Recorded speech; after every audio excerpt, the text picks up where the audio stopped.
Les talibans contrôlent désormais l'Afghanistan et chaque pays étranger organise des évacuations de ses ressortissants vers le pays voisin.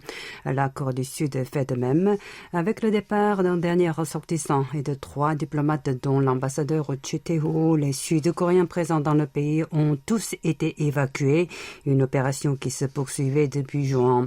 En croire le ministère des Affaires étrangères, l'avion militaire américain qui transporte les 4 derniers Sud-Coréens a décollé de l'aéroport de Kaboul ce matin vers 9h, heure de Séoul, direction un pays du Moyen-Orient.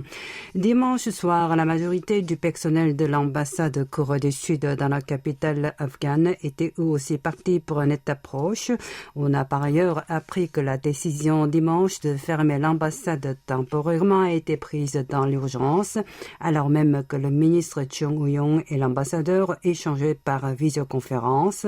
Ce dernier a alors reçu un message d'urgence envoyé par des pays alliés qui demandaient à tous les effectifs de missions diplomatiques étrangères de se déplacer au plus vite vers l'aéroport de Kaboul. L'évacuation des expatriés sud-coréens a été effectuée avec le soutien des troupes américaines sur place et ce conformément à un accord Séoul-Washington conclu au premier semestre de l'année.